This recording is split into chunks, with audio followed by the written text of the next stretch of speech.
검찰이 더불어민주당 이재명 대표의 최측근 정진상 정무조정실장에 대한 강제 수사에 나섰습니다.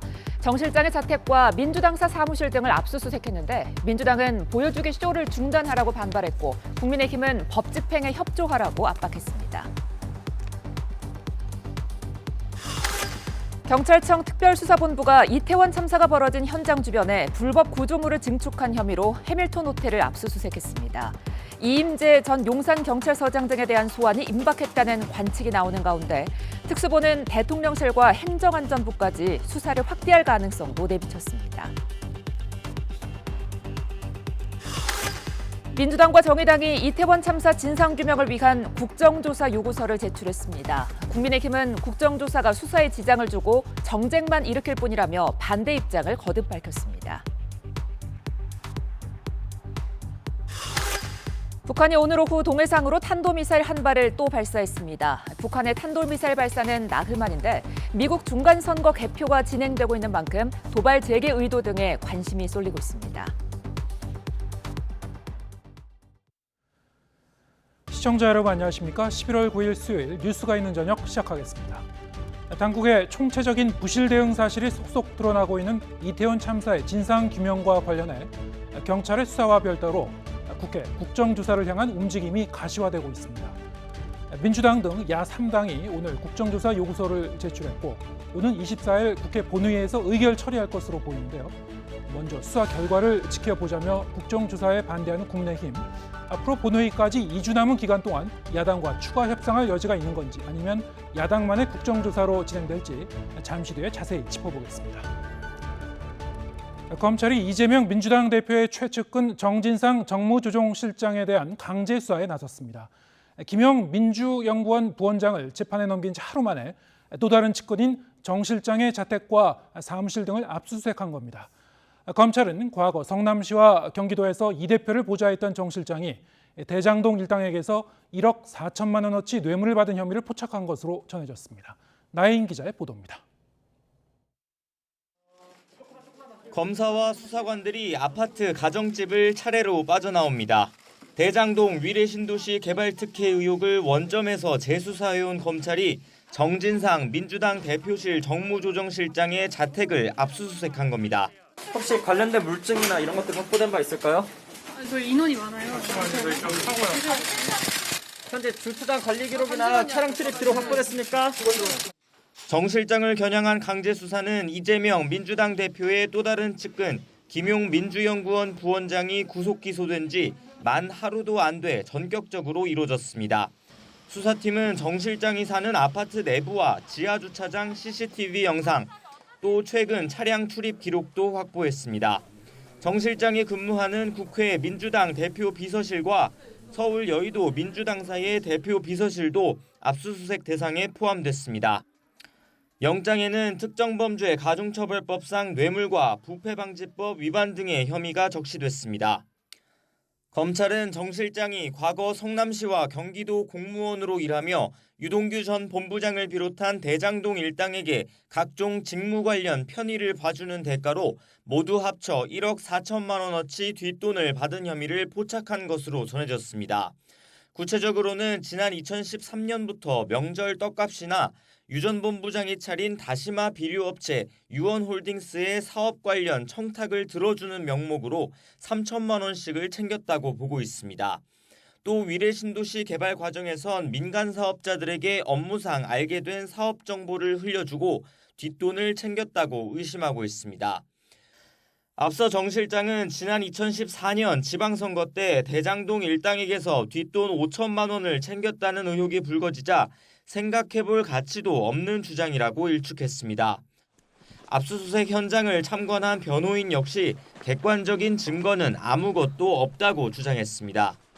저희의 입장은 유동규의 진술 말고는 어떠한 객관적 증거도 없다는 것입니다. 좀 그렇게 이해해 주시면 좋을 것 같아요. 하지만 적어도 강제 수사가 필요하다는 법원 판단이 나온 만큼 검찰은 압수물 분석을 마치는 대로 정 실장을 피의자 신분으로 불러 조사할 것으로 보입니다. 앞서 김용 부원장의 경우엔 소환 통보도 하기 전에 바로 체포한 뒤 법원에서 구속영장을 받아냈습니다. YTN 나힌입니다. 이재명 대표 최측근을 겨냥한 검찰의 대대적인 압수수색에 민주당은 이태원 참사에서 국민의 눈을 돌리기 위한 정치 쇼라고 맹비난했습니다. 국민의힘은 검찰 수사가 대장동 의혹의 몸통인 이재명 대표를 향하고 있다면서 정당한 법 집행에 응하라고 역공을 폈습니다. 박기환 기자가 보도합니다. 민주당 정진상 당대표 정무조정실장의 사무실을 압수수색하겠다는 검찰과 민주당 관계자들 사이 대치가 이어집니다. 4시간에 걸친 실랑이 끝에 검찰이 압수수색에 나섰고 민주당은 강하게 반발했습니다. 민주당에 대한 흠집을 내기 위한 그리고 또 이태원 참사에 대한 국면 전환을 하기 위한 정치 탄압을 하고 있는 것이고 국회 본관에 있는 정진상 실장 사무실에 대한 압수수색 시도는 국회의장실과 검찰 사이 이견이 좁혀지지 않으며 9시간이 넘어 시작됐습니다. 민주당 지도부는 국민의 분노를 정치보복 수사로 돌리려는 정치쇼로 규정하고 국민의 심판을 받을 것이라며 격앙된 반응을 보였습니다. 최측근들에 대한 검찰의 강도 높은 수사에 이재명 대표는 일단 말을 아꼈습니다. 지금 민주 당사 이어서 국회 안까지 이제 들어오겠다고 하는데 한 말씀 부탁드립니다. 대표님. 지금 검찰 행태 좀 정치 탄압이라고 보시는지요? 국민의힘은 검찰 수사를 고리로 대대적인 공세에 나섰습니다. 정진석 비상대책위원장은 민주당을 겨냥해 정당한 법 집행에 나서라고 압박했습니다. 법원에 의해서 발부된 영장을 집행하는 거니까요. 네. 정당한 법 집행이라고 보는 것이죠. 그 결과를 지켜보는 수밖에 없죠. 이재명 대표가 대장동 의혹의 몸통이다, 탄핵해야 한다는 반응 등 여당 내에서는 수위 높은 비판이 쏟아졌습니다. 정치인 이재명의 비밀 군모를 만들고자 했던 정황이 드러나고 있습니다. 이렇게 큰 규모의 자금을 어떤 방식으로 누구를 위해 조성하고 사용했는지 그 실체가 이제 곧 밝혀질 것입니다. 이태원 참사 뒤 한동안 소강 상태를 보였던 이재명 대표의 최측근들을 겨냥한 검찰 수사가 다시 본격화하면서 이를 둘러싼 여야의 신경전은 더 날카로워질 것으로 보입니다. YTN 박견입니다. 이태원 참사 원인과 부실 대응을 수사하고 있는 경찰 특별수사본부가 수사를 대통령실과 행정안전부까지 확대할 가능성을 내비쳤습니다. 또 수사의 속도를 내겠다는 의지를 피력하면서 이미 입건된 1차 책임자들의 소환이 임박했다는 관측이 나옵니다. 윤성훈 기자입니다. 재난안전법은 국가가 재난이나 사고로부터 국민의 생명과 재산을 보호할 책무를 진다고 명시하고 있습니다. 이에 따라 경찰청 특별수사본부의 이태원 참사 관련 수사가 어디로 더 뻗어나갈지도 관심입니다. 특수본 관계자는 대통령실이나 행정안전부를 수사할 계획이 있느냐는 질문에 어떤 기관이라도 법령상 책무와 역할이 있는데 부실한 조치로 사망 결과를 초래했다면 수사 대상이 된다고 답하며 가능성을 배제하지 않았습니다. 그러면서 압수수색과 같은 강제 수사도 수사를 진행한 뒤 판단하겠다며 여운을 남겼습니다.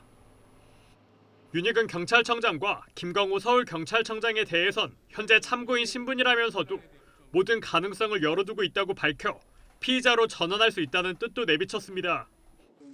앞서 진행된 압수수색을 통해 경찰 지휘부의 집무실 자료와 휴대전화도 확보한 가운데 압수물 분석과 소환 조사를 병행하겠다고 밝혔습니다. 이임재 전 용산경찰서장과 류미진 서울청 상황관리관 등 이미 입건된 1차 책임자들을 이르면 이번 주 안에 부를 거란 관측이 나오는 이유입니다. 아울러 최성범 용산소방서장의 입건을 두고는 그간의 수사를 종합해 결정한 거라며 소방 대응 단계 발령과 관련해 수사를 진행하고 있다고 설명했습니다. 소방당국은 정면 반박에 나섰습니다. 현장에 대해서 적극적으로 주의뿐만 아니라 관리, 상황 파악 이런 것들을 직접적으로 적극적으로 관여한 걸로 저희들은 파악하고 있습니다. 이른바 셀프 수사 비판에 맞서 조직의 명운을 걸고 엄정하고 공정하게 수사하겠다고 강조한 경찰. 경찰 지휘부는 물론 행안부, 대통령실 등으로도 수사 범위를 확대할지 이목이 쏠리고 있습니다. YTN 윤성훈입니다.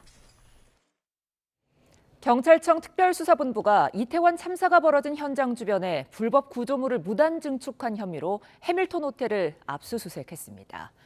그런데 YTN 취재 결과 용산구청이 해밀턴 호텔을 포함한 인근 불법 건축물을 뒤늦게 경찰에 고발한 거로 드러났습니다. 박정현 기자입니다. 이태원 참사를 수사하고 있는 경찰청 특별수사본부가 참사 현장과 맞닿은 해밀턴 호텔의 대표이사를 피의자 신분으로 입건했습니다.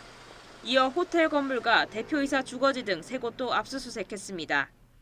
해밀턴 호텔은 무려 7군데를 무단 증축한 거로 파악됐는데 특히 호텔 본관 뒤편 무단 증축된 테라스가 참사 현장으로 이어지는 골목을 더욱 비좁게 만들어 피해 규모를 키웠다는 지적이 제기됩니다. 특수본은 호텔 운영과 인허가 자료 등을 확보해 불법 건축물과 참사 발생 사이의 연관성을 살펴보고 있습니다. 서울 용산구청이 최근 해밀턴 호텔 등 참사 현장 인근의 불법 건축물 5곳을 경찰에 고발한 사실도 드러났습니다. 지난 2013년부터 무단 증축을 확인하고도 이행 강제금을 부과하는 것 외에는 특별한 조치를 하지 않다가 참사가 발생하자 부랴부랴 고발장을 접수한 겁니다. 그 사이 해밀턴 호텔은 10년간 4억 5천만여 원에 이르는 이행 강제금을 내며 배짱 영업을 이어갈 수 있었습니다. 용산구는 할 수 있는 일을 하는 차원에서 고발을 진행했다고 밝혔지만 뒤늦게 면피성 행보에 나선 것 아니냐는 비판이 나올 수밖에 없는 대목입니다. 이런 가운데 특별수사본부는 불법 건축물을 방치한 것과 관련해 구청과 호텔 사이 유착이 있었는지도 폭넓게 수사하고 있습니다. YTN 박정현입니다. 이태원 참사가 난 바로 그 순간 골목 상황이 담긴 CCTV를 YTN이 확보했습니다. 참사 발생 2시간 전부터 시민들은 이미 한 발조차 내딛기 어려운 상태였지만 다급한 112 신고에도 달라진 건 없었습니다. 송재인 기자입니다. 이태원 참사 골목은 2시간 전인 저녁 8시 무렵부터 이미 인산인해였습니다. 시민들이 자체적으로 일방통행을 하면서 인파가 빠지기도 하지만 이태원역으로 나 있는 골목 아래쪽이 워낙 꽉 막힌 탓에 또다시 정체를 반복합니다. 저녁 8시 9분, 넘어지고 다치고 난리가 났다는 112 신고가 접수된 시점엔 이미 시민들이 골목에 사실상 갇혔습니다. 골목을 빠져나가려는 사람들과 들어오려는 사람들이 뒤엉킨 겁니다. 세 번째 112 신고가 접수될 무렵 시민들은 가게 난간을 붙잡거나 앞사람 어깨를 붙잡고 겨우 한 걸음씩 내딛지만 아직도 경찰관은 보이지 않습니다. 밤 9시쯤 접수된 5번째 신고에 가장 긴급한 상황인 코드 제로를 처음 부여한 경찰. 현장에 출동해 일대 시민들을 통제한 뒤 종결 처리했다지만 CCTV에 담긴 참사 현장은 달라진 게 없습니다. 결국 50여 분 뒤엔 떠밀려 내려오는 인파에 골목 아래쪽 시민들까지 속수무책으로 넘어집니다. 그렇게 파도처럼 쓸려 내려오는 인파에 팔을 들고 중심을 잡던 시민들은 10여 분 뒤엔 자리에서 골목 위쪽을 우두커니 바라봅니다. 골목 위쪽에서 참사가 난 겁니다. 경찰관 3명이 인파를 뚫고 골목 위로 다급히 뛰어 올라가 보지만 이미 늦었습니다. 서울 시내 집회가 마무리되고 야간 대기 중이던 기동대가 용산경찰서에서 처음 출동 지시를 받은 건 이로부터 1시간 뒤. 참사 발생 전까지 현장 질서 유지를 담당했던 경찰관은 이태원 파출소 소속 20여 명뿐이었습니다. YTN 송진입니다.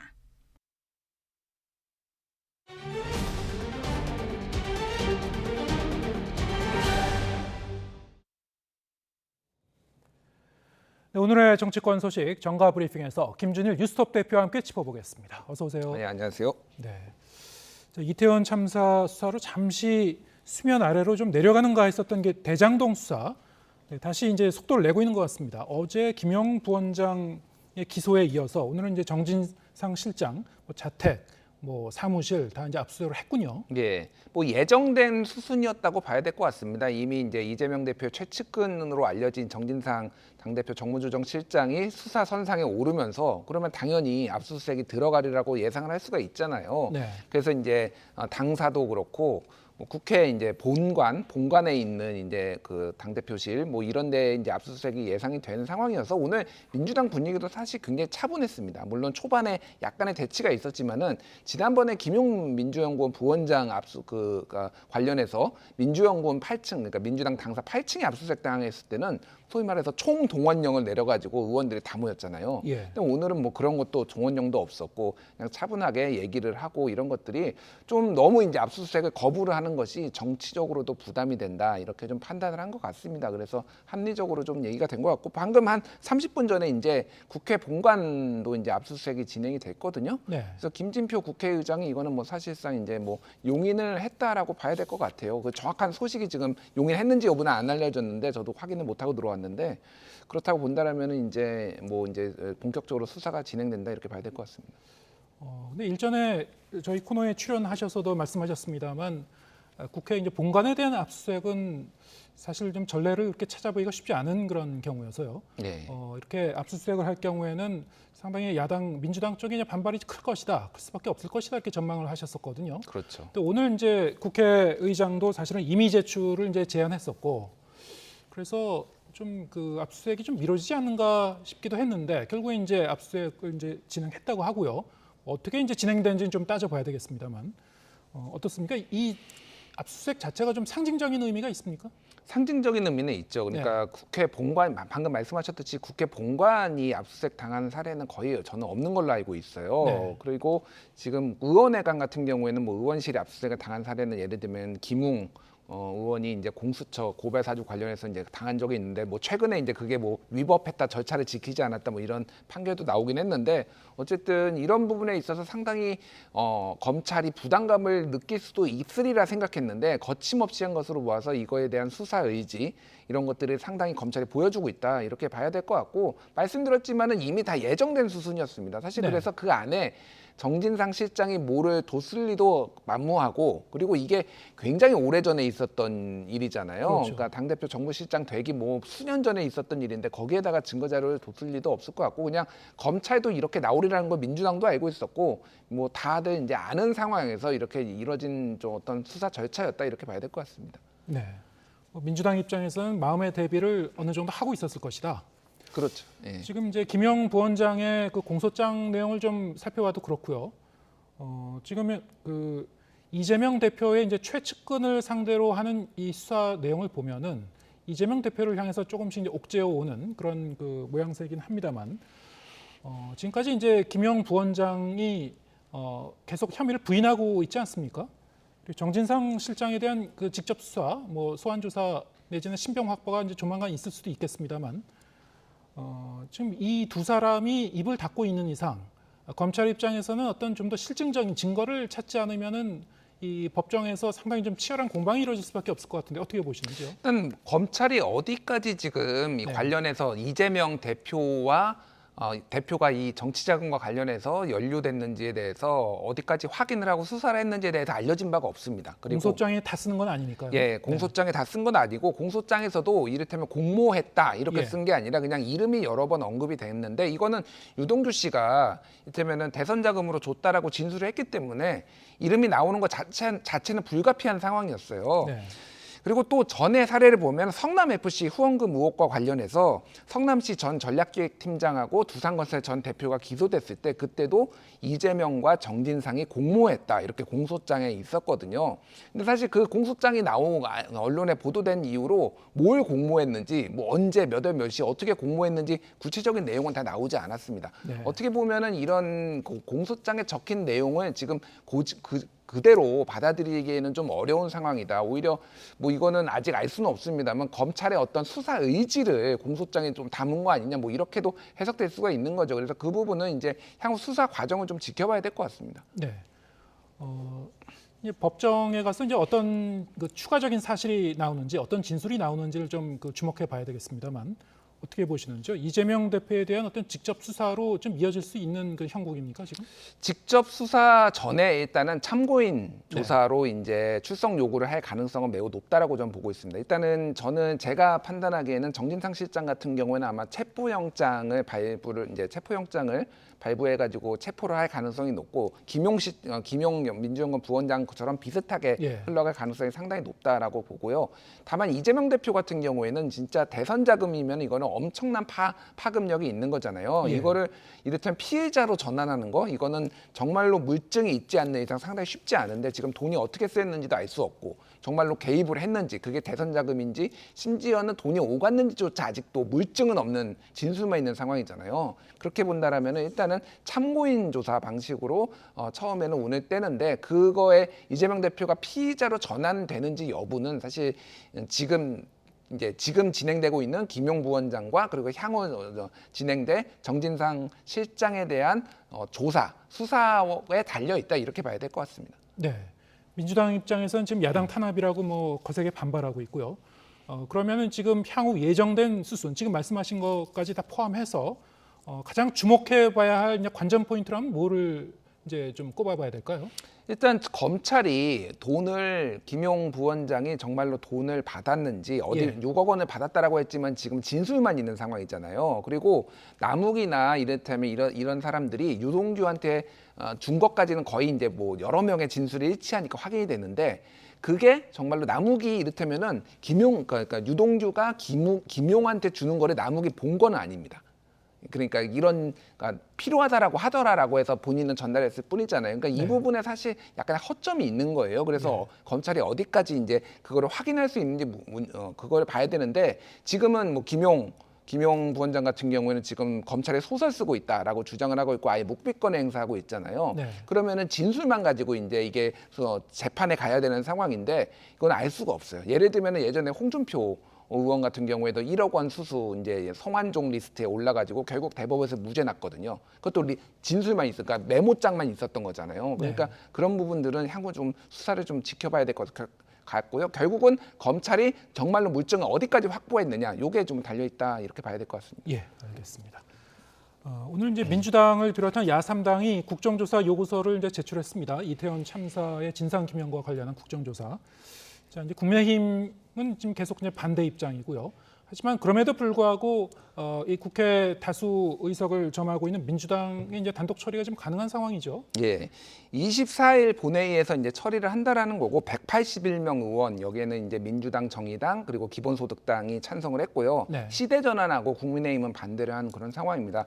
그래서 전체적으로 보면은 지금 181명이고 뭐 당연히 과반이 넘기 때문에 이거는 뭐 무난하게 이제 통과가 될 가능성이 높습니다. 그러니까 중요한 거는 이런 것 같아요. 지금 국민의힘이 그럼 여기 국정조사에 참여를 할 것이냐 말 것이냐. 네. 국민의힘은 굉장히 딜레마 상황이에요. 지금 민주당이 조사를 한다라는 게 대통령실 상황 대응 그리고 정부의 은폐 축소 의혹 이런 거거든요. 이거는 사실상 정권을 공격하는 건데 여기에 참여를 하는 것 자체가 이거에 공격에 도움을 준다 이렇게 이미지를 볼 수가 있는데 만약에 참여를 안 하면은 민주당 의원들, 야당 의원들만 질의를 하면은 소위 말해서 방어가 안 되는 거예요. 그러니까 국정감사장에서도 예를 들면 여야가 같이 질의를 하면서 뭐 보호를 해줄 건 해주고 뭐 쉴드라고 하죠. 뭐 이런 것도 해주고 이런 것들이 있어야 되는데 참여를 안 해버리면은 그냥 멀뚱멀뚱 쳐다만 봐야 되니까 이게 지금 국민의힘의 가장 큰 딜레마라고 볼 수가 있는 거죠. 국민의힘 입장에서 보면은 물리적으로 이것을 막을 방법도 없는 것이고 사실 끝까지 이것을 반대할 그 명분도 좀 약하지 않습니까? 어떻게 보시는지요? 그렇죠. 국정조사가 이제 뭐 수사가 끝나야지만 할 수 있다라고 했는데 과거 뭐 삼풍백화점이나 그때는 뭐 진상조사단 뭐 이런 거였는데 과거 사례들을 보면은 수사는 수사대로 국회에서는 국회대로 한 것이고 수사는 주로 처벌을 목적으로 한다라고 하면은 여기에는 시스템적인 문제점 이런 것도 분명히 이제 국회가 할 수 있는 차원의 영역이 있는 거거든요. 그리고 뭐 쉽게 얘기를 하면은 문재인 정부 때 이게 참사가 벌어졌다고 하면은 야당인 국민의힘이 그러면 국정조사 요구 안 하겠습니까? 그러니까 이게 그런 명분들이 약하다라는 거, 뭐 여론도 그렇고 그렇기 때문에 마냥 반대할 수는 없었고 아까 전에 말씀드린 실익도 조금 적어요. 그래서 결국에는 참여를 하는데 어떤 그 조사 대상 이런 것들을 가지고 좀 줄다리기를 할 가능성이 이게 높아 보인다 이렇게 보여집니다. 24일까지 한 2주 정도 아직 기간이 남았으니까 물밑 협상이라든가 여야 협상을 통해서 국민의힘의 입장이 좀 바뀔 가능성도 있다. 근데 지금 보면요, 그 2주라는 기간 동안 사실 이제 경찰의 수사 결과도 어느 정도 좀 더 구체적인 윤곽이 나올 가능성이 있지 않습니까? 조금 근데 그건 지켜봐야 되는 게 이게 네. 보통 이런 거를 기소까지 넘어가는 걸로 따지면은 거의 반년 걸리거든요. 근데 다만 이제 몇몇들이 굉장히 큰 실책을 했다 뭐 이런 네. 것들은 이제 좀 밝혀질 수가 있겠죠. 그래서 지금 이제 경찰에 대한 문책 이런 것들이 정부 여당의 이제 전체적인 기류인 것을 보면은 경찰의 실책들 이런 것들이 상당히 나오는데 이게 딜레마인 게 경찰이 문제가 있으면은 결국은 그 경찰국을 신설해서 경찰 조직에 대해서 어느 정도 인사권을 행사한 행안부 장관에게도 불똥이 튈 수밖에 없는 거예요. 예. 이게 여러모로 이제 행안부 장관은 교체 안 하는 기류로 조금 가려고 하는 이거에 좀 딜레마적인 상황이 지금 계속 발생할 수밖에 없는 거죠. 다만 이제 국정조사의 실효성을 놓고는 뭐 이런저런 의견이 나올 수 있겠습니다만 일단 이 야당이 추진하고 있는 국정조사는 이제 어느 정도 기정사실화되고 있는 거고요. 네.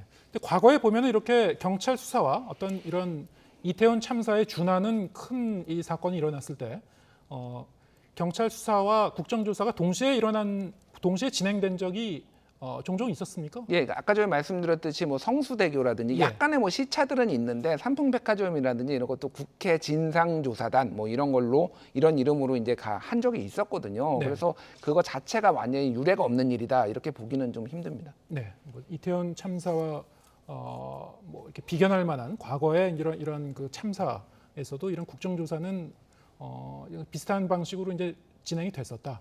앞으로 2주 동안 이제 여야 간의 협상이 어떻게 진행되는지 좀 지켜봐야 될 것 같고요. 자, 어제 대통령실 국정감사 도중에 좀 이해하기 좀 어려운 일이 하나가 발생을 했죠. 대통령 실석 사이에 이제 필담을 나눈 그런 내용이 이제 카메라에 포착이 됐는데, 자, 이 파문이 좀 계속 오늘까지도 이어졌습니다. 일단 당시 상황 함께 보겠습니다. 메모지에다 웃기고 있네. 이게 진짜 웃기고 있는 자리입니까? 혹시나 이렇게 국감에서 의원님 말씀하신 것처럼 비춰질까 봐 우려돼서 제가 지웠습니다. 혹시 사적 대화 내용을 말씀하실 수 있습니까? 그건 얘기 드릴 수가 없습니다. 아니, 그런 걸 바로 이야기해야 오해가 풀릴 수 있죠. 사적 대화를 여기서 공개할 이유는 없다고 생각합니다. 엄중한 국감장에서 오해를 불릴 건 진심으로 죄송스럽게 생각합니다. 네, 자, 저 문제가 오늘 국회에서도 역시 좀 질타가 이어졌습니다. 김대기 이 대통령실 비서실장은 두 사람이 잠깐 일탈이 있었을 뿐이다라고 이제 해명을 했습니다만 여러 가지 면에서 좀 이해가 안 가는 측면들이 좀 많이 남아 있죠. 일단 뭐 부적절함에 대해서는 여야 모르고 대통령 비서실장까지 다 언급을 했기 때문에 그거를 네. 뭐 추가적으로 뭐 말할 필요는 없을 것 같습니다. 근데 좀 이해가 안 되는 부분들이 많아요. 예를 들면은 김은혜 홍보수석 같은 경우에는 소위 말해서 이 언론 쪽의 선수입니다, 선수. 방송 기자로 이제 잔뼈가 굵은 그런 사람이죠. 방송 기자도 하고 대변인과 홍보수석 이런 직책만 거의 했기 때문에 언론의 생리를 굉장히 잘 알고요. 이런 현장에서 카메라가 어떻게 비치는지 사진이 어떻게 찍히는지 이런 것들을 다 알거든요. 근데 그 상황에서 갑자기 보통 저 정도 가까이 있으면 얘기를 할 게 있으면 귓속말로 이렇게 살짝 하거든요. 그렇죠. 근데 그거를 웃기고 있네 쓴 것도 그렇고 웃기고 있네 종이를 보면은 종이가 이렇게 뒤집어진 상황에서 네. 이 밑에다가 쓴 게 아니라 이 위에 종에다가 이렇게 써 있는데 카메라가 이렇게 비치는 제일 잘 보이는 데다가 이렇게 썼어요. 일반적이진 않군요. 일반적이지가 않아요. 그리고 팔도 좀 부자연스럽습니다. 이렇게 뻗어서 써야 되는 이런 상황이에요. 그러니까 저기 보시면 알겠지만은 그러니까 왜 저기다가 카메라가 제일 잘 보이는데 저렇게 쓰지? 그러니까 사실 이제 국회 본회의장과 국정감사장을 비교해 보면은 뭐 현장에 가보시면 잘 알겠습니다만 본회의장에서도 뭐 종종 휴대폰 화면이 이제 카메라에 포착되는 경우가 있습니다만 그건 이제 먼 그 거리에서 이제 당겨서 이제 촬영하는 거고요. 국정감사장은 상당히 그거에 비하면 좁지 않습니까? 밀집해 있기 때문에 있고 그냥 카메라 기자의 눈에도 금방 포착될 수 있는 그런 거리인데요. 사실은. 그렇죠. 그래서 이데일리가 이제 처음에 썼고 이제 후속 보도가 나오고 영상으로 이제 바로 확인이 된 거죠. 그래서 처음에는 강승주 수석이 썼다라고 처음에 나왔다가 이제 그게 김은혜 수석이 쓴 걸로 이제 확인이 됐는데 그러니까 제가 말씀드리는 거는 그래서 일부에서는 일부러 좀 쓴 거 아니야? 뭐 이렇게.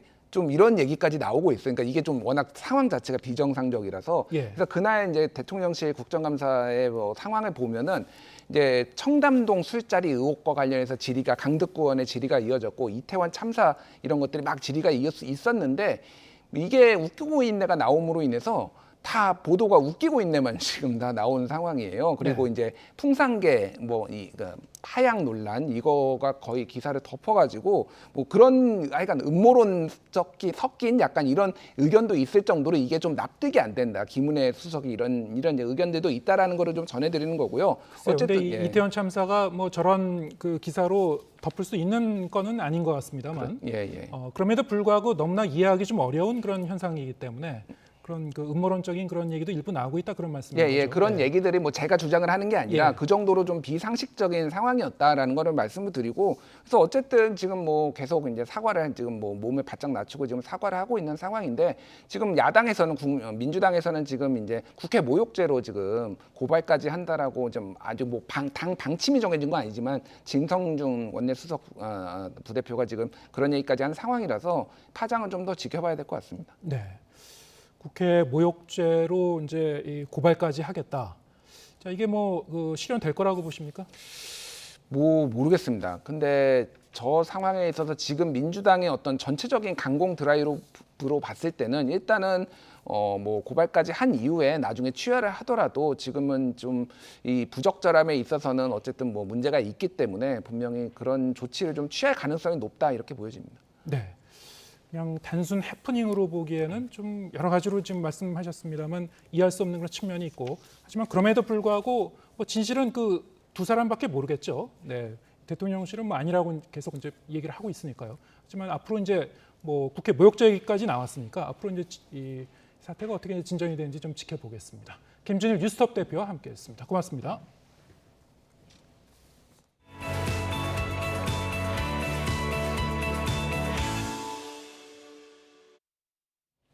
합동참모본부는 오늘 오후 3시 31분쯤 북한이 평안남도 숙천 일대에서 동해상으로 단거리 탄도미사일 한 발을 발사한 걸 포착했다고 밝혔습니다. 군 당국은 비행거리와 고도, 속도 등 세부 재원을 분석하고 있습니다. 북한의 이번 발사는 한미연합공중훈련 비질런트 스톰에 대응해 지난 5일 탄도미사일을 4발 발사한 이후 나흘 만입니다. 북한이 현재 진행 중인 우리 군의 북핵, 미사일 대비 지휘소 연습, 태극 연습을 비난하고 있고 현재 미국 중간선거 개표도 진행되고 있는 만큼 북한의 도발 재개 의도가 주목됩니다. 윤석열 대통령이 모레부터 4박 6일 일정으로 동남아에서 잇따라 열리는 아세안과 G20 정상회의에 차례로 참석합니다. 대통령실은 순방을 계기로 한미일, 한미 정상회담이 조율 중인데 중국 시진핑 중국 국가주석과도 자연스럽게 만날 기회가 있을 거로 보인다고 설명했습니다. 박서경 기자입니다. 윤석열 대통령이 모레부터 오는 16일까지 4박 6일 동남아 순방길에 오릅니다. 이태원 참사로 막판까지 고심했지만 예정된 외교 일정은 그대로 진행하기로 한 겁니다.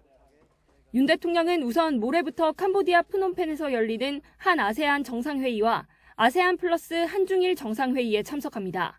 13일에는 동아시아 정상회의 EAS에서 영내외 주요 안보 현안을 논의하는데 대북 관련 내용이 주요 의제로 다뤄질지 관심입니다.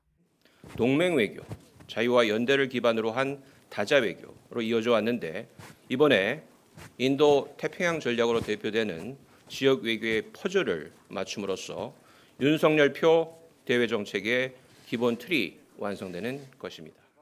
이후 인도네시아 발리로 향해 글로벌 재계 협의체인 B20 서밋에서 기조연설을 하고 15일 G20 정상회의에서는 식량 에너지와 안보, 보건 세션에서 2차례 발언합니다. 이 밖에 현지 진출 기업인 오찬 간담회나 글로벌 CEO 면담 등도 예정돼 있습니다. 상호 보완적 산업 구조를 갖고 있으며 고부가가치와 디지털 전환 등 산업 구조 고도화를 추진 중에 있으므로 협력 확대 가능성이 매우 높은 지역입니다. 순방을 계기로 다른 나라 정상과의 회담 일정도 이뤄질지 관심입니다. 대통령실 관계자는 일단 한미일, 한미 정상회담을 조율 중이라고 설명했습니다. 다만 시진핑 중국 국가주석과는 자연스럽게 회의장에서 만날 기회가 있을 거로 생각한다고 밝혔습니다. 이에 따라 중국과의 공식 회담 가능성은 낮아 보입니다. 그 외 캄보디아와 태국, 필리핀과의 정상회담은 각각 확정됐고 귀국 후인 17일, 18일에는 한 네덜란드 정상회담과 한스페인 정상회담이 예정돼 있습니다. 이번 순방에는 김건희 여사도 동행해 주최 국가가 마련한 공식 배우자 프로그램에 참여할 것으로 보입니다. 대통령실은 또 순방 동안 북한 핵실험 가능성이 거론되는 데 대해 한미일이 현지에서 대응할 가능성이 높고 충분한 효과가 있을 거로 내다본다며 자신감을 내비쳤습니다. YTN 박서경입니다.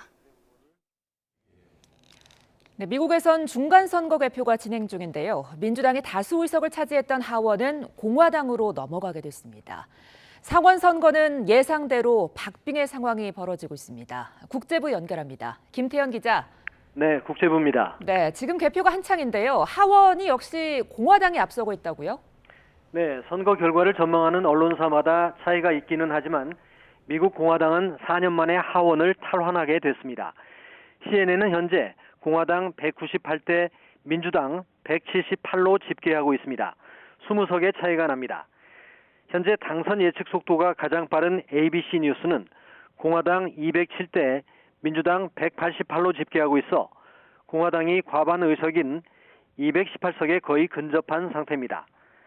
상원의 선거 결과는 예상대로 박빙입니다. 현재까지 CNN과 ABC 모두 상원 100석을 놓고 양당이 대등하게 나눠 갖는 것으로 집계하고 있습니다. 뉴욕타임스는 지금의 추세가 그대로 이어진다면 결국 50대 50으로 상원 선거가 끝날 가능성도 있는 것으로 내다봤습니다. 네, 출사표를 던진 한국계 후보도 많은데요. 앤디 김 의원, 3선 하원 의원이 됐군요.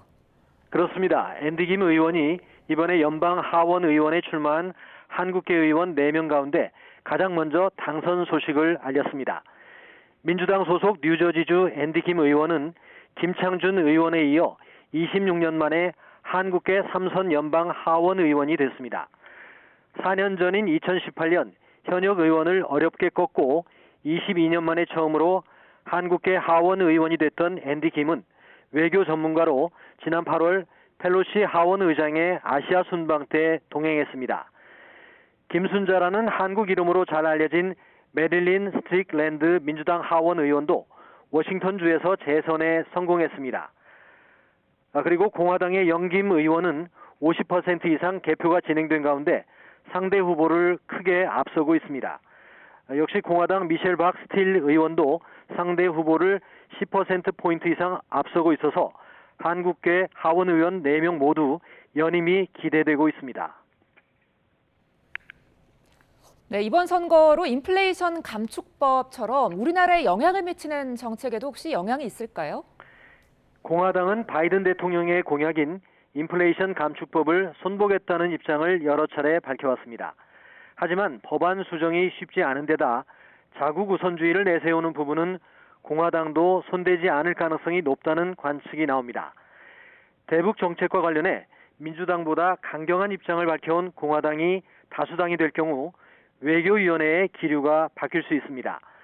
우크라이나 전쟁의 경우 공화당은 추가 지원 예산을 무조건 승인하지 않겠다는 입장입니다. 미국의 전체 여론은 우크라이나를 계속 도와야 한다는 쪽이어서 지원을 아예 끊지는 않겠지만 추가 지원에는 걸림돌이 생기게 됩니다. 다음 대선 시기에도 빨라질 것으로 보입니다. 트럼프 전 대통령은 오는 15일 중대 발표를 예고했는데 대선 출마를 공식 선언할 가능성이 높습니다. 중간 선거 직후부터 다음 대선 국면으로 접어들게 된다면 바이든 행정부의 국정 동력은 더욱 약화될 것이라는 전망도 나오고 있습니다. 지금까지 국제부에서 YTN 김태현입니다. 미국 중간선거는 예상대로 인플레이션과 낙태권이 가장 큰 영향을 미친 거로 나타났습니다. 조 바이든 미국 대통령에 대한 지지율은 45%로 4년 전 중간선거 때 도널드 트럼프 당시 대통령의 지지율과 비슷했습니다. 이동원 기자입니다. CNN과 NBC, ABC 등 미국 방송사들이 의뢰해 에머슨 리서치가 실시한 출구조사 결과 투표자의 70% 이상이 현재 미국이 나가는 방향에 만족하지 않는다고 답했습니다. 이 가운데 30%는 분노한다고까지 밝혔습니다. 투표에 영향을 미친 핵심 요인을 묻는 질문엔 32%가 인플레이션을 꼽았습니다. We've got to do something to reverse the inflationary trend. that the Democrats are spending out of control, Congress is spending out of control. That needs to come back in line. 낙태 문제를 핵심 요인으로 꼽은 투표자는 27%였습니다. The abortion rights are really big right now. As a woman, I feel like it's really important to protect our health and those who can't help themselves. 이어 범죄와 총기 정책, 이민 문제 등이 뒤를 이었습니다. 응답자의 46%는 가계의 경제 사정이 2년 전보다 나빠졌다고 지적했고 좋아졌다는 답변은 16%에 불과했습니다. 조 바이든 대통령에 대한 지지율은 45%였습니다.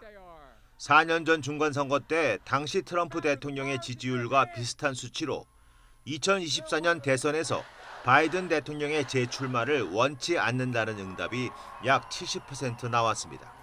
응답자의 70%가 미국의 민주주의가 위협받고 있다고 평가했는데 조만간 대선 출마를 선언할 것으로 보이는 트럼프 전 대통령에 대해서는 60%가 부정적인 입장을, 40%가 우호적인 입장을 보였습니다. YTN 이동원입니다.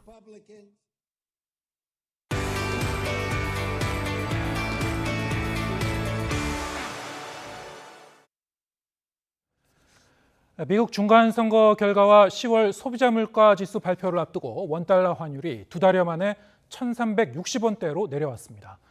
그동안 공격적으로 금리를 인상해온 연준이 속도 조절에 나설지 기대감도 커지고 있는데요. 오늘의 경제 소식 박정호 명지대 특임 교수와 함께 자세한 얘기 나눠보겠습니다. 어서 오세요. 예, 안녕하세요. 네, 지금 미국 중간선거 개표가 한창 진행되고 있는데요.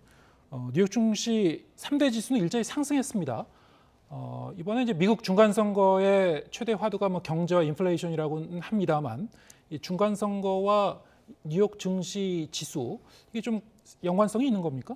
이게 참 특이합니다. 사실 선거라는 게 그때그때 경제적인 또 시대적인 상황이 다 다른데 그런데 1950년대 이후로 네. 여태까지의 전례를 보면 중간선거 이후에 미국의 증시는 거의 반드시 상승했다라고 해도 과언이 아닙니다. 예. 이게 이런 이제 전례들이 있기 때문에 이제 이번에도 그런 기대감이 있었는데요. 그러면 이번에는 특이하게 민주당이 대통령인데 공화당이 상원과 하원을 모두 장악하거나 아니면 하원을 장악할 가능성이 있는데 이런 경우에는 원활한 정책 집행이 어렵기 때문에 증시 상승이 일어나지 않을 거 아니냐 이렇게 생각하실 수도 있는데요.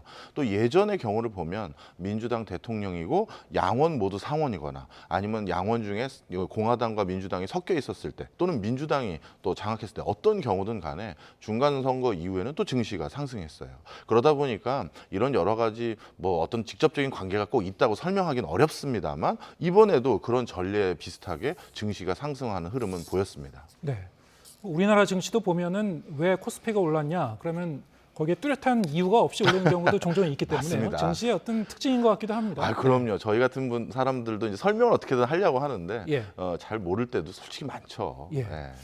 자, 그런가 하면 이제 원달러 환율은 2달여 만에 지금 내려오고 있습니다. 1,360원대로 좀 내려왔는데요. 자, 여러 가지 이유가 있겠죠. 어떻게 분석하십니까? 예, 조금 전에 말씀드렸던 선거도 무관하지 않은 것 같습니다. 이번 선거에 이제 여러 가지 이제 전망이 공화당과 민주당 중에서 특히 공화당이 이번에는 우세할 거라는 전망이 많았는데요. 통상적으로 공화당 같은 경우는 민주당에 비해서 단순히 자국이 아니라 동맹과의 관계를 굉장히 중시해 옵니다. 근데 최근 민주당의 정책 기조가 어떤 상황이었냐 하면 쉽게 말해서 공장마저도 미국에서 지어야만 하고 그리고 우리나라 같은 경우는 더더욱 좀 황망했던 것이 분명 FTA를 정식으로 체결한 국가임에도 불구하고 이런 국가에서 가장 호혜적인 관계가 유지되지 않으면서 내년에 전기차 등을 비롯해서 뭔가 보조금을 지급하는 부분에서 배제된 듯한 그 법안들이 자꾸 통과가 되고 있었습니다. 특히 그런 과정에서 여러 가지 현대차 같은 경우는 미국의 직접적인 투자까지도 약속한 기업임에도 불구하고요. 그런데 이 공화당은 이런 기조에 사실은 좀 반대를 내세우는 흐름이 많았었습니다. 그러다 보니까 미국이 지금 미국 경제 중심으로 또 미국의 물가를 잡겠다고 했던 고강도 금리 기조와 그리고 미국 중심의 경제 정책의 기조가 다소 이번 선거 뒤에는 변화가 있지 않겠느냐. 그러면 금리 기조도 이렇게 고강도 행보가 되는 것이 어느 정도 수정해 볼 가능성이 있다라고 환율에서도 전망한 것 같고요. 그다음에 방금 말씀드린 것처럼 경제 정책 분야에서도 미국 중심보다는 동맹까지 아우르는 그런 정책으로 시프트한다라는 그런 내용들이 환율에 좀 반영된 것 같습니다. 사실 그런데 실제적으로 보면은 의회 권력과 이 중앙은행은 이제 서로 이제 독립적인 관계고요. 직접적으로 뭐 명시적으로 영향을 줄 수 있는 그런 관계는 아닌 것 같은데 그럼에도 불구하고 하나의 변수가 됐다는 말씀인가요? 그럼요. 사실 임명권자가 누구인지는 분명히 알려진 사실이고요. 네. 그다음에 그 많은 중앙은행의 총재 역시도 재임이라고 하죠. 그런 것들에 대한 고민들이 있기 때문에 어떤 정책 기조가 흘러가는지를 완전히 무시할 수는 없습니다. 네. 뭐 미국 금리의 추이라든가 여러 가지 변수와 지금 맞물려 갖고 환율이 돌아가겠습니다만 최근 한 20일 동안 이렇게 원달러 환율이 비교적 좀 빠른 속도로 내려온 것 같습니다. 자, 문제는 이게 앞으로 이제 추이인데요. 원달러 환율에서 이 강달러 추이가 좀 계속 약화되는 것인지 아니면 이게 일시적인 현상인지 어떻게 전망하십니까? 저를 포함해서 시장 전반적인 분위기는 이제 강달러 기조가 끝났다라고 보지는 않는 상황입니다. 네. 예년에도 환율이 이렇게 불안전했을 때를 보면요. 시장 초반에는 환율이 급등하다가 그리고 어느 정도 안정 국면으로 진입하면서 다시 어느 밴드대를 유지하는 경우가 있는데요. 이번에도 여러 가지 국제적인 금융시장이 어려워지면서 단기간에 환율이 급등했던 것은 분명한 사실입니다. 그런데 선물 환율 기준으로 봤었을 때 환율이 좀 더 안정적인 기조로 바뀌어가는 것들은 이미 어느 정도 예고가 돼서요. 1,300원대 후반대랑 1,400원대 초반대의 어느 정도 수준을 앞으로도 유지를 할 것 같은데요. 그렇다고 해서 시장이 그러면 이제 이런 수준에서 점차 하향 국면으로 환율이 전환되는 거냐까지는 아직 그건 시기상조라고 얘기하는 것 같습니다. 그 이유는 미국에서 아직까지 그 한 번 더 한 차례 이상 그리고 앞으로도 금리를 추가 인상하겠다라는 걸 분명히 예고한 상태이고요. 그런 기조 속에서 지금 이제 환율이 떨어졌다라고 진단하기에는 무리가 있다 이렇게 판단됩니다. 역시 지금 그 미국 경제나 뭐 세계 경제에서 가장 주목하고 있는 것은 미국 금리일 거고요. 기준금리. 기준금리를 이제 예측하는데 굉장히 중요한 지표가 될 만한 지수가 내일 발표되는 게 있죠. 미국의 10월 소비자 물가 지수.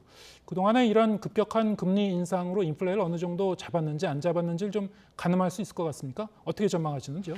네, 지금 소비자 물가 상승률도 비롯해서 다른 여러 앞서서 발표됐던 이 물가 관련된 지표를 보면 전월 대비해서는 조금 하락으로 떨어진 것 같습니다. 네. 하지만 물가가 본격적으로 이제 낮아졌다라고 보기에는 아직까지도 굉장히 높은 수치고요. 그러다 보니까 파월 의장께서 지난번에 한번 얘기를 하셨죠. 본인들이 당초 예상했던 미국의 적정 금리 수준보다 훨씬 더 높은 금리 세대를 유지할 수밖에 없는 상황인 것 같다라는 그 기조를 이미 어느 정도 그게 이제 유지될 것으로 보여지고요. 지금 화면에서도 나옵니다만 점차 6월 달 이후부터 소비자 물가 추이가 분명 낮아지고 있는 건 사실입니다. 근데 여기서도 또 걱정되는 게요. 최근 미국에서 이제 고용과 관련돼서 인건비 상승률이 서비스업 부분의 인건비 상승률이 크게 올랐거든요. 네. 이것은 다시 또 물가 상승을 유발할 수 있는 또 다른 요인으로 작용할 게 뻔하거든요. 예. 그러다 보니까 이 수치를 가지고 무조건 이제 금리 낮추거나 더 이상 안 올리겠다 이렇게 얘기하기는 어렵습니다. 그렇군요.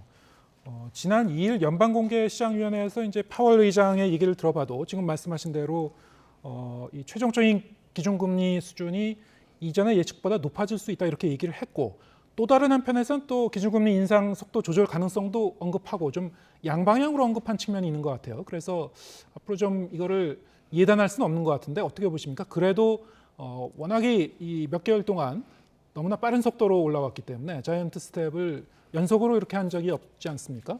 그거에 비하면 속도 조절 좀 할 것이다 이렇게 볼 수 있을까요? 어떻게 보시는지요?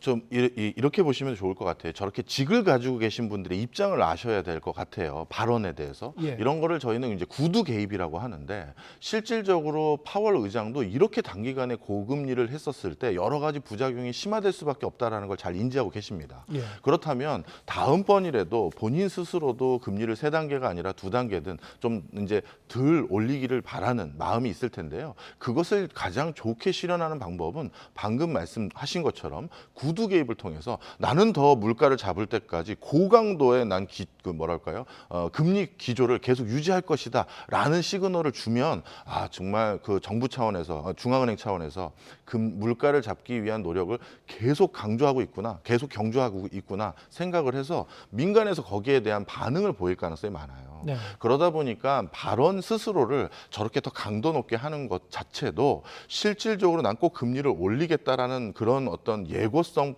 포함해서 또 한 가지는 이런 구두로서 제발 시장이 좀 반응해 주기를 이렇게 바라는 마음도 같이 있는 것 같습니다. 예.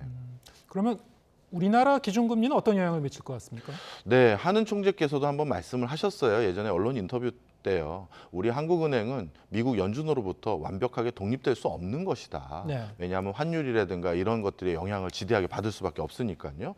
따라서 이번에도 우리나라에서도 2단계 금리 인상을 단행할 것으로 보여집니다. 그와 함께 그러면 우리 가계부채 문제라든가 기업들의 여러 가지 어려움들은 어떻게 하냐라고 했었을 때 정부에서 이미 가계부채 같은 경우는 어려운 개인들을 이제 지원할 수 있는 선별적인 대안들을 제시하고 있는 상황이고요. 회사채 발행 등 회사들의 어려움에 대해서도 선별적으로 지원하는 별도의 트랙을 만들려고 노력을 하고 있는 상황입니다. 네. 자, 다음 주제로 넘어가 보겠습니다. 레고랜드 사태에 이어서 흥국생명 콜옵션 사태가 채권 시장에 굉장히 큰 혼란을 주고 있죠. 파장이 좀 아직도 사그라들지 않고 있는 것 같은데요. 자, 이 상황을 좀 이해하기 위해서는 좀 전문적인 금융 용어도 좀 설명할 필요가 있을 것 같은데요. 네, 이 콜옵션을 미행할 것을 이제 시사했다가 이제 큰 파장을 일으킨 거 아니겠습니까? 네, 맞습니다. 예, 좀 설명을 드리겠습니다. 이번에 흥국생명 파동이 일어났던 금융상품은 신종자본증권이라는 것입니다. 근데 쉽게 말씀드리면 일종의 채권인데요. 이 채권인데 어떤 특성이 있냐면 이 채권이라는 건 만기에 내가 얼마까지 다 갚겠습니다라는 기간이 정해져 있는데 이 채권 같은 경우는 중간에 콜옵션이라고 해서 중도에 내가 상환을 할 수 있는 권한을 하나 갖게 됩니다. 조기 상환하는 거예요. 맞습니다. 네. 그런데 이 조기 상환하는 이 권한을 대부분 99.9% 행사하는 게 일반적이었거든요. 예. 그건 왜냐하면 이때 조기 상환을 하지 않으면 그 이후부터 부담하는 이자가 대폭 오르게 됩니다. 그러다 보니 여태까지 이 콜옵션을 행사하게 되는 게 통상적인데요. 그런데 흥국생명이라는 우리나라에서 자산이 가장 견실하게 보유하고 있는 금융사가 이 콜옵션 행사를 중간에 포기했다라는 건 그 높은 금리를 지불하고서라도 계속 이걸 끌고 가겠다는 건 그러면 앞으로 신규 채권을 발행하기 어려운 거 아닌가 이런 시그널을 시장에 줄 수 있다라는 겁니다. 네. 그것 때문에 흥국생명의 콜옵션 행사가 이제 안 하기로 결정됐다라는 것이 또 채권 시장과 또 외국에서 국내 금융 시장을 불안전하게 보게 만드는 요인으로 작용을 했었던 것이고요. 바로 이것이 이제 흥국생명 사태라고 불려지는 것의 어떤 일종의 맥락이죠. 예. 그러면 이 보험업계나 이 금융업계에서 흥국생명이라는 이 회사가 차지하는 어떤 특별한 위상이 있는 겁니까? 네, 사실 업계에서 1, 2등 하는 그런 생보사라고 할 수는 없습니다. 예. 그럼에도 불구하고 자산 규모라든가 재무 건전성이 가장 높은 회사 중에 하나입니다. 그 모회사인 태광그룹 역시도 예. 대표적으로 현금 자산이 많은 알토란 회사로 분류가 되고 있거든요.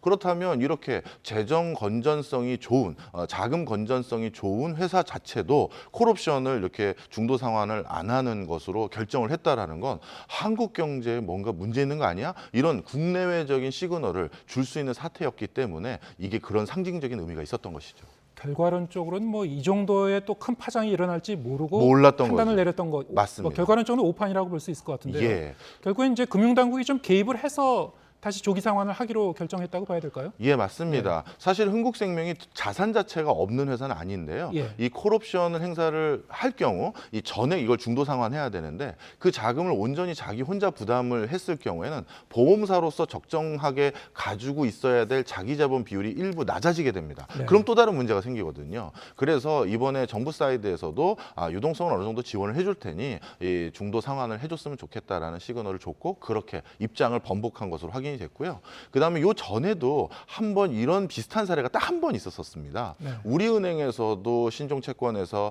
이렇게 콜옵션을 중도 상환하는 것을 본인들이 포기를 한 적이 있었었는데 그때도 정부의 약간의 입김에 의거해서 다시 중도 상환을 한 적이 과거에도 한 차례는 있었습니다. 레고랜드 사태와 비교해 보면요, 레고랜드 사태 때는 사실 금융당국과 협의를 하지 않았다고 그랬단 말이죠. 네. 이번에는 금융당국도 미리 좀 알고 있었던 것 같아요. 예, 어느 정도는 알고 있었는데요. 예. 흥국생명 입장과 국가 차원의 입장이 조금 다른 부분이 있었습니다. 좀 설명을 드리면요. 이 경제 부분에서는 이런 걸 구성의 오류라고 합니다. 예. 쉽게 설명드리면 제가 야구장을 갔는데 앞에 좀 키 크신 분이 앉아 계셔서 경기장이 잘 안 보이면 혼자 한 사람의 입장에서는요, 야구장에서 일어서서 관람을 하면 경기가 잘 보이겠죠. 예. 그러면 하나의 명제가 성립되는데 야구장에서는 일어서서 경기를 보면 잘 보인다, 이럴 수가 있어요. 근데 이걸 전체로 확산을 하면 어떻게 되느냐, 모든 관중이 다 같이 일어나서 본다면 이게 잘 보이는 게 아니잖아요. 그렇죠. 바로 흥국생명이 똑같은 상황입니다. 흥국생명 입장에서는 이번에 중도 상환을 안 하는 게 오히려 합리적인 선택이었어요. 왜? 채권 시장이 너무 경색되다 보니 이거를 중도 상환을 하고 다시 신종 채권을 발행했었을 때 더 높은 이자를 물게 되는 거예요. 그러니 차라리 중도 상환을 안 했을 때 더 이자율이 부담되는 그 부분이 더 싼 거였습니다. 그래서 본인들 입장에서는 그렇게 진행을 하려고 했었는데, 그런데 방금 말씀드린 것처럼 업계에서는 99.9%가 그동안 중도 상환을 다 해서 이런 흐름이 기조가 있었었는데, 그게 무너지니까 외국이라든가 시장이 지금같이 불안할 때는 이런 사태로 소스라치게 놀라게 돼 있거든요. 그래서 국가 차원에서는 이게 올바른 판단이 아니었던 것이죠. 네, 그렇군요. 이제 이번 흥국생명 콜옵션 사태도 지금 우리나라 뭐 금융이나 경제 전반적으로 얼마나 굉장히 좀 그 민감한지, 뭐 살얼음판을 걷고 있다 뭐 이런 표현이 좀 자주 나오고 있습니다만, 네, 뭐 어떤 그런 방증이 아닐까 뭐 그런 생각을 해봅니다. 그런데 또 우리나라 경제 버팀목이라고 하는 이제 수출 관련해서 국제 수지 동향이 이제 발표가 됐었죠. 9월 경상수지가 흑자로 돌아섰는데, 흑자라고 해서 이제 좋아할 수는 없는 상황 같습니다. 이른바 턱걸이 흑자라고도 하는데요. 어떻게 보십니까? 이후에 다시 적자로 돌아갈 가능성도 있다고 보시는지요? 예, 아직까지는 완벽하게 우리 경상수지가 정상 기조로 돌아왔다라고 시그널을 보기에는 좀 어렵습니다. 네. 또 연말 특수와 그밖에 여러 가지 원자재 가격이 다소 하락 국면으로 전환됐던 그 이유, 이런 것들이 있었기 때문에 진행됐던 수치이기 때문에 이것을 우리가 긍정적으로만 보지 못하는 이유가 거기에 있고요.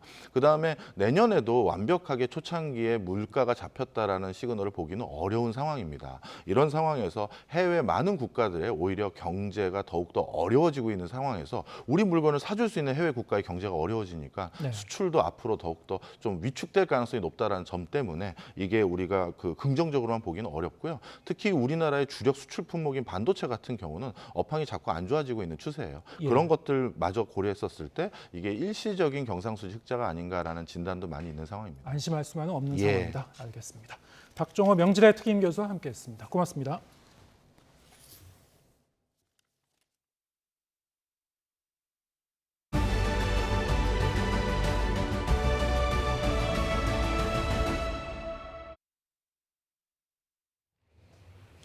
삼고 현상, 고물가와 고금리, 고환율 속에 요즘 장 보러 가면 한숨만 나온다는 분들 많은데요.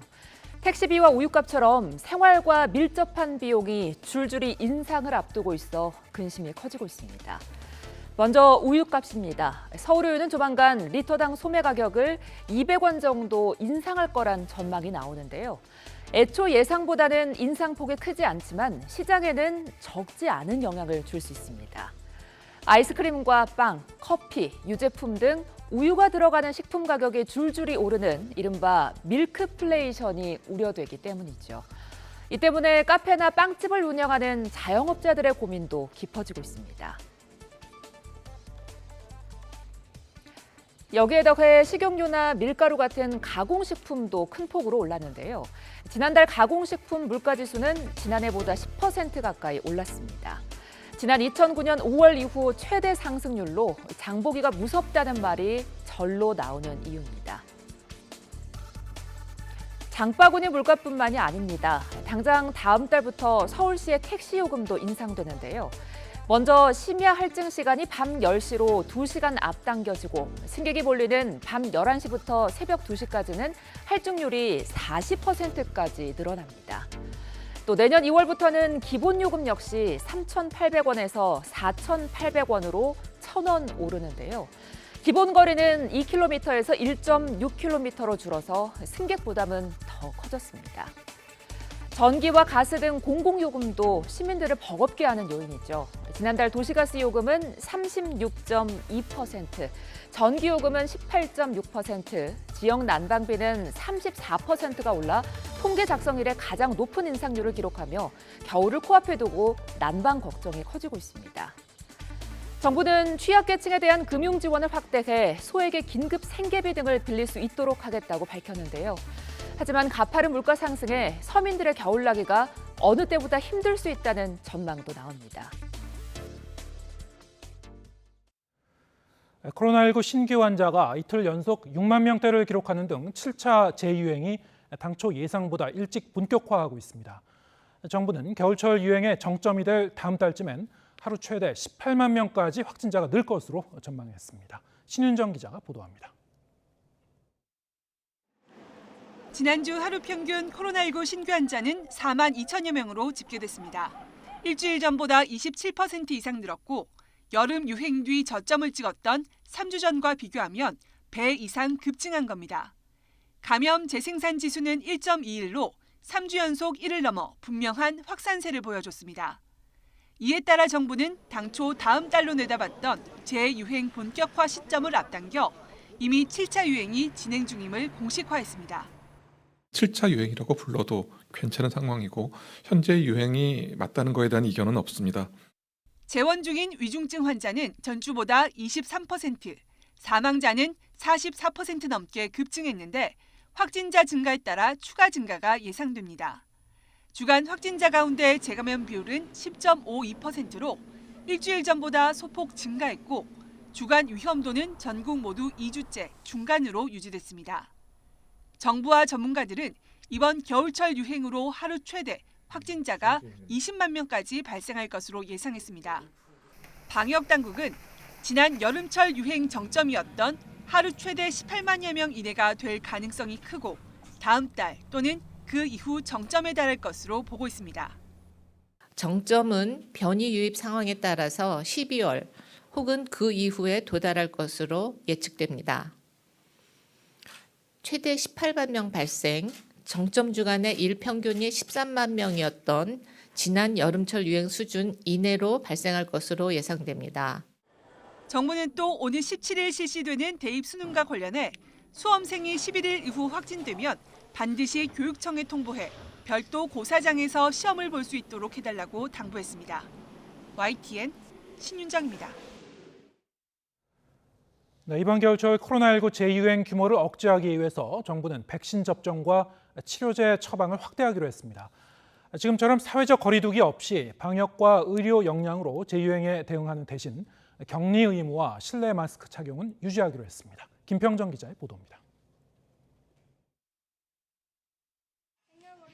코로나19 재유행이 본격화하고 있지만 개량 백신 접종률은 좀처럼 오르지 않고 있습니다.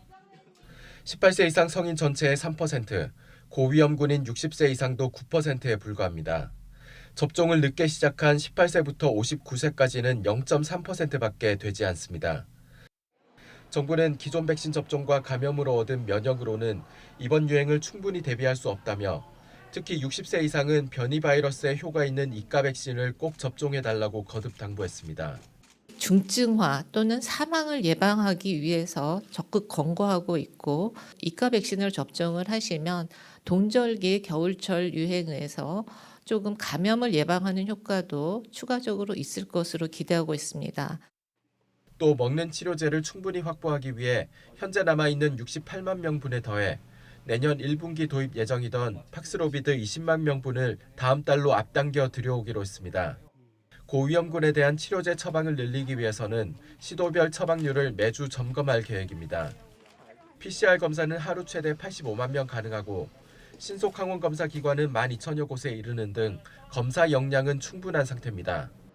현재 검출률이 80%대로 하락한 BA.5 대신 점유율을 높이고 있는 BQ.1.1 등 변이 바이러스의 추이도 계속 관찰할 방침입니다. 이렇게 방역과 의료 대응에 집중하고 사회적 거리두기, 즉 모임 인원과 시간 제한은 지금처럼 하지 않을 계획입니다. 일상생활이 제약되는 일률적인 거리두기 없이 이번 겨울 유행도 안정적으로 극복한다면 코로나19 바이러스가 우리 주변에 정존하더라도 일상 회복으로 한 단계 더 가까워질 것입니다. 다만 호흡기 감염을 줄일 최소한의 방역인 실내 마스크 착용과 확진자 7일 격리 의무는 겨울 유행 동안 계속 유지됩니다. YTN 김평정입니다.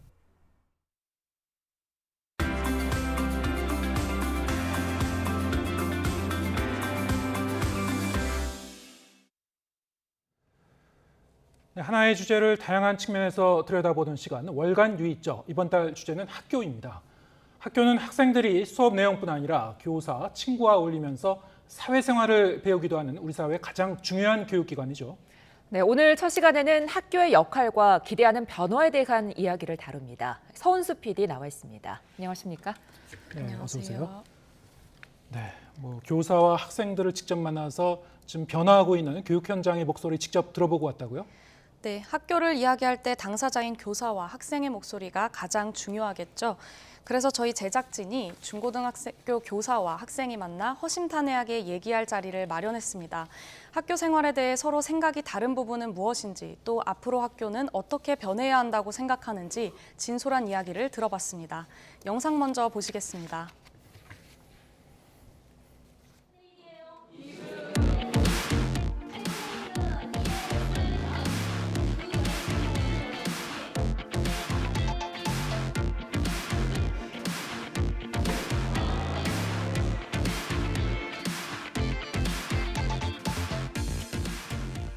안녕하세요. 저는 삼정중학교에서 국어를 가르치고 있는 이상민이라고 합니다. 저는 안산 원곡고등학교에서 1학년 통합사회를 가르치고 있는 홍원영이라고 합니다. 저는 인천 중산고등학교 1학년 재학 중인 조은혁이라고 합니다. 저는 인성여고에 재학 중인 3학년 박시현이라고 합니다. 대화하는 게 편하다.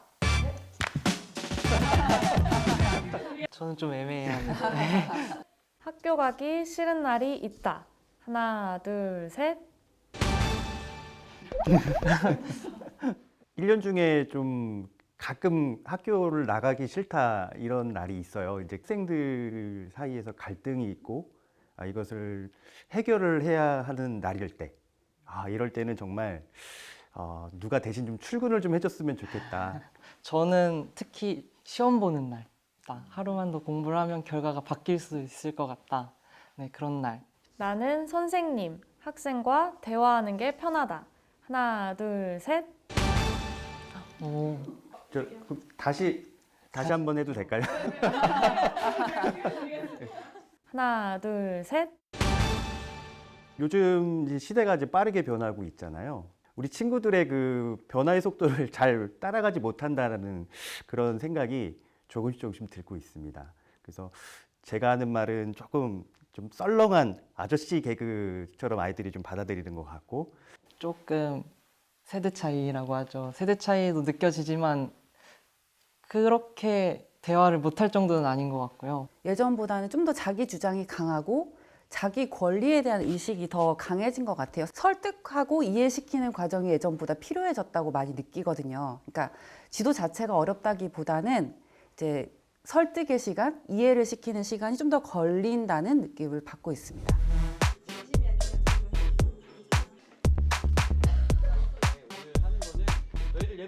어떤 학생이 저한테 얘기를 하더라고요.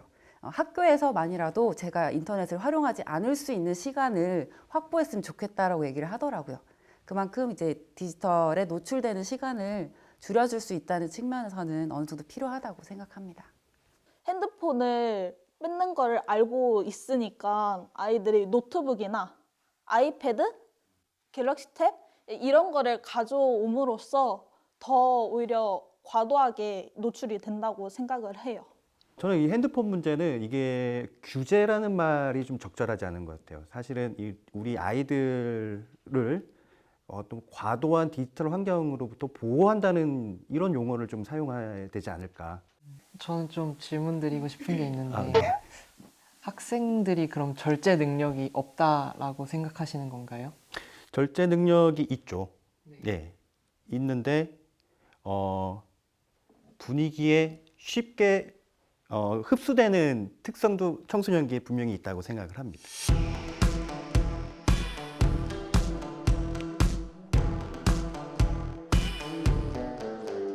아직 저희 나라에서는 아무래도 대학을 무조건 가야 한다라는 약간 의견이 좀 많아요. 그것 때문에 이제 학교에서는 더 많은 걸 못 배우고 오로지 학교에서는 경쟁 구도, 경쟁 사회 이런 것만 배우게 되는? 학생은 좀 성인하고 다르다라고 선생님들이 말씀을 해주셨어요. 근데 경쟁은 성인들과 똑같이 어떨 때는 더 치열하게 하고 있단 말이에요. 공교육에서 입시에 대한 부분이 매우 강조되다 보니까 학교는 대학 잘 가려고 가는 거 아니야? 이제 이런 생각들을 많이 하는 것 같아요. 고등학교에 다니고 있지만 대학에 진학하지 않는 친구들도 굉장히 많이 있거든요. 그래서 그냥 학교는 다양한 가능성을 개발해 나가는 과정이고 학교의 구성원은 학생, 교사, 학부모 이렇게 셋으로 이루어져 있는데 학생의 목소리는 적게, 학부모와 교사의 목소리는 크게 약간 이런 불균형이 있기 때문에 교권 침해도 일어나고 하니까 지금 학생의 인권이 너무 올라와서 이런 거 아닌가 했는데 이게 둘 다 같이 올라가야 된다고 보거든요. 때로는 경쟁을 하지만 아이들이 그 경쟁에 사무쳐서 졸업을 하는 것이 아니라 끝에는 자기의 친구들과 사회의 어떤 화합의 장으로 만드는 것이 우리 학교가 아닐까. 코로나 이후로 굉장히 학생들이 친구들과 함께 어울리고 대면에서 뭔가 활동을 같이 하는 것에 굉장히 굶주려 있더라고요. 그래서 사회생활을 체험해보고 친구들과의 관계 속에서 이왕이면 행복한 추억들을 만들어 나갈 수 있는 그런 곳이 학교가 되었으면 좋겠습니다.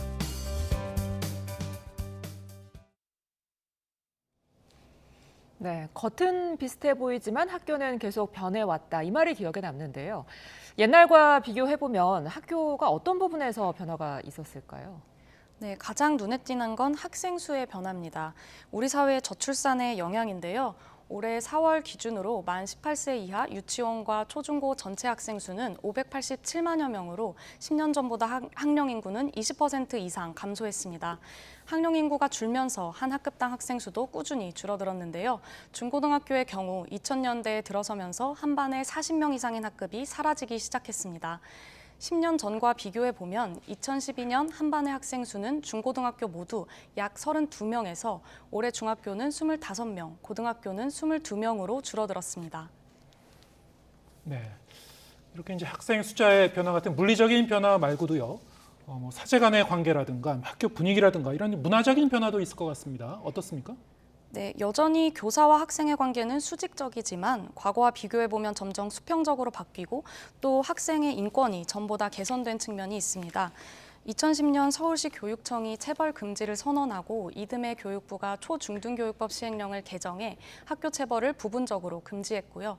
2010년 경기도를 시작으로 서울시, 광주광역시 교육청 등은 학생의 존엄과 가치가 보장되어야 한다는 내용의 학생 인권 조례를 제정, 공포했습니다.